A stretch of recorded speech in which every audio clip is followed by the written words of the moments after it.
So here we have the Mini Cooper S 5-door hatchback on a 69 plate. I'm going to start off by showing you inside the boot, and then we'll hop inside the car and run through some controls from there. As we approach the back of the car, you can see we've got the twin tailpipes that are unique to the Cooper S. We've also got reversing sensors. Plenty of boot space as well, along with that 60/40 split folding rear seat should you wish to increase this space even further. And then this tray section will lift, fold and remove to give you even more space again. Okay, now that we're inside the car, we're going to start with the dials. On the left-hand side, we have the rev counter, we have the speedometer in the middle, and the fuel gauge over on the right-hand side.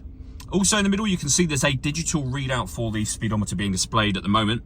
You can change that information pressing the button on the end of the indicator stalk for various bits of trip computer and car info. You can also see the total miles for the car. They are 15,440. If we back out to the steering wheel, on the left-hand side, first of all, we have cruise control and speed limiter. And over on the right-hand side, stereo and phone controls. Just behind the steering wheel, the plus and minus paddles will enable you to change up and down a gear manually with this automatic gearbox.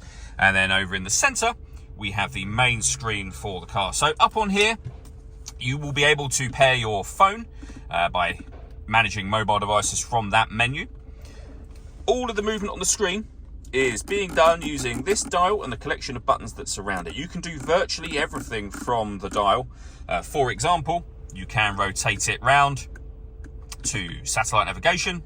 You can then go down to map and you'll be in your satellite navigation screen. We've done a video showing how the sat nav works, which you can find on our website and on our YouTube channel as well. We can come back out of the sat nav and enter your music menu. You can see we've got DAB and FM radio, Bluetooth audio, USB input as well. So plenty of ways to listen to your music in this car. Below that, we have dual zone climate control. So you can adjust the passenger temperature, the driver temperature. You can increase and decrease the fan speed from in the middle here. You can determine where you'd like the air to be distributed once it enters the car. And when you're happy with those settings, that button will turn your air conditioning on. Same button turns it off, or hit auto. The car will now maintain the temperatures that you've asked for by taking full control of the fan speed and direction of the air. To override it, just press that same button again and you'll be back in your own manual settings. We have a heated driver's seat with 3 different heat settings and the same for the passenger side as well.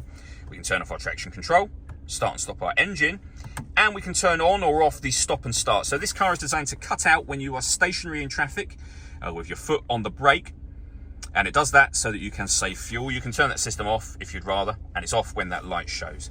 We have a 12-volt charging socket, USB input, and then the gear lever for the fully automatic gearbox. All that leaves me to say is thank you for taking the time to watch this video. If you'd like to come and see this ULEZ compliant car for yourself and have a test drive, please feel free to call either of our MJA sites. We'd love to hear from you soon.